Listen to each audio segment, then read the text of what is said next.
What is better than turning a new page to a fresh year?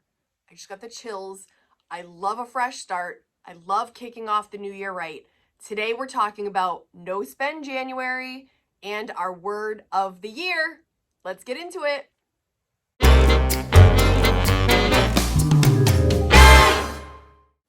Hi everyone, my name is Kate. On this channel we talk about frugal living, budgeting, saving money, and a sprinkle of minimalism.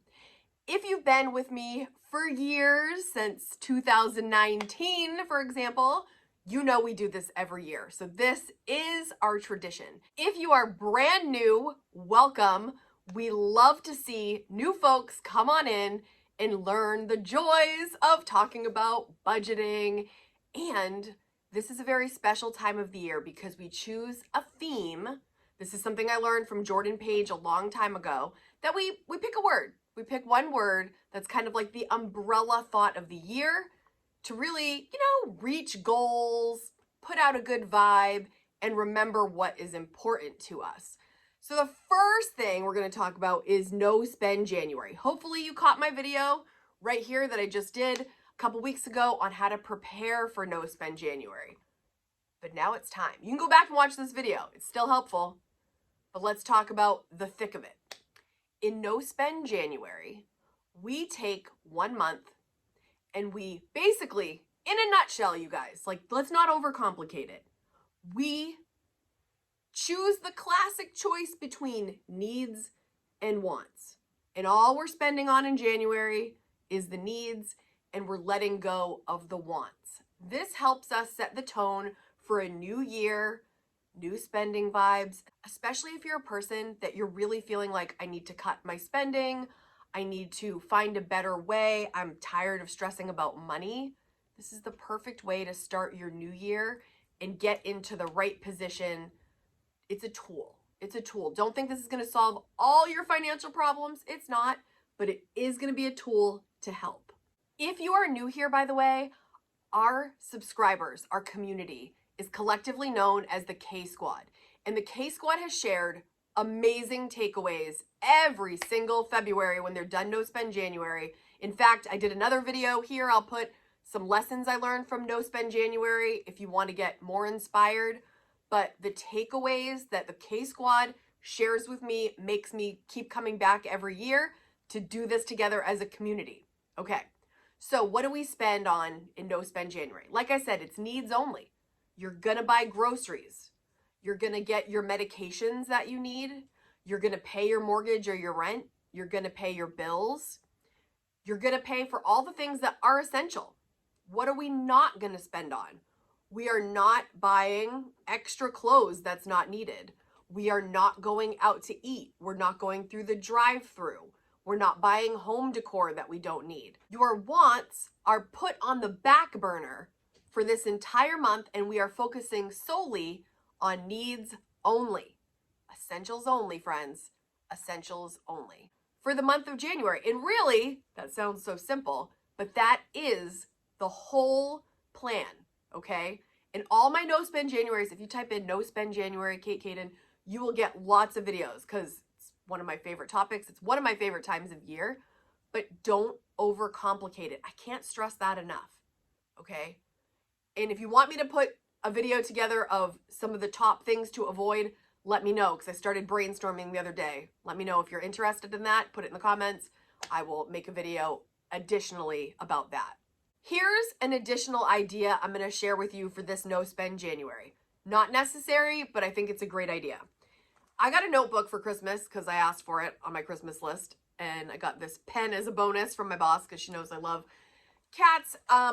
I'm going to be keeping notes of how I'm feeling when I feel a certain way about not spending. Like a journal. You could either journal, you could keep a document open. If you don't have a notebook, you could just type it on your computer. You could just grab a piece of paper lying around in your house and just keep awareness of how you're feeling.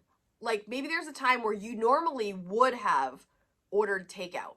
You might have ordinarily just gone to Amazon and clicked and just ordered it because it's just habit. You just get what you need / want when you want it, and you don't give it a second thought. So this whole month, we're very aware, like that credit card's not coming out unless it's essential. That cash is not coming out of the wallet unless it's essential. So this is like a whole new ball game, especially if this is something you're not used to. Give yourself grace, you guys. And I think this notebook, this documentation of how you're feeling is going to help, because maybe you normally just spend. And if you write down, you know what, I really thought about buying this purse because blah, blah, blah, but I realize I have 3 other purses and I really don't need that right now. I'm just going to let this feeling sink in and pass. There's a lot of times where we just buy out of habit. It's definitely not out of need. It's totally out of want. You know, it's the want category. And just be aware how you're feeling about it. During the month, are you getting irritated that you can't spend on these wants? Are you starting to feel relieved that you don't have to spend all the time just because you did before? Are you finding other things to do? Did you put together that puzzle that has been sitting in your closet that you've always wanted to do? Are you spending more time with your family members and having quality conversation? Are you decluttering that closet finally that has just been sitting there jumping out at you every time you open it because you haven't had the time to really think? Are you having new thoughts this month because it's not completely immersed and focused on spending and what to get next? January for me, guys, is a relief. It's a relief. It's a like a cornerstone of the year. Like I'm thinking like, okay, like I know at this time I have no pressure, and all my friends and family know I'm not spending this month on anything but the essentials. As I shared in my previous video, feel free to make your own rules that are going to be effective for your goals. And just a note on that, make it a goal that's irresistible, a goal that makes you want to jump out of bed and not spend money that day, you know? Make it something that you really want, so it keeps you motivated. Let me know in the comments if you will be joining us for No Spend January. And now let's move on to our word of the year. Now, like I said, I watched a video from Jordan Page a long time ago, and when I saw this video, for some reason, it got me really excited, and I've been doing it ever since.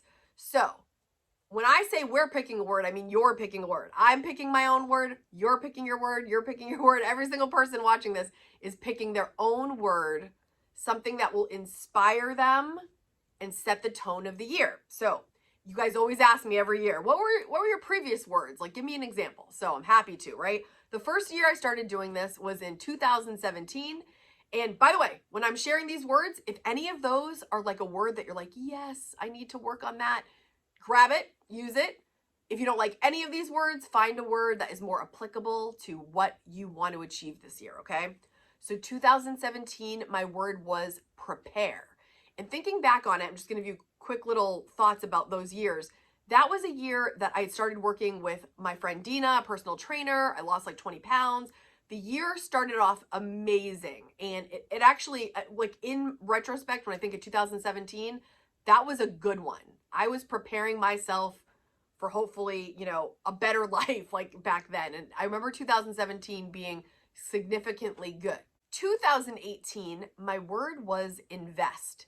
And that is when I started kicking up my actual money investments a notch. I think that was the first year I actually maxed out my Roth IRA, which was very exciting. But beyond the money investment, I was trying to take the time in investing in myself, investing in my relationships, investing in all the relationships that were important to me. And that was like a year that I was really making an extra effort to do that.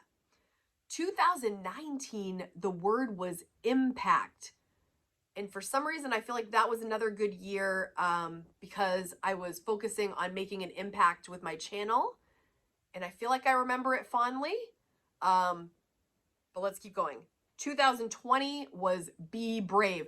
2020, hey, we all know what was going on in 2020. But that was the year I bought my house. Yeah, I made some brave moves that year. Ugh. 2021 was vibrant. I laugh now because I feel like that year I felt anything but vibrant. I don't know why, but I remember that like sometimes it would come back to me that was I was trying to live out loud. I was trying to be, just feel alive. And I don't feel like that year I really nailed it. I don't think I did. I don't know. 2022 was simplify.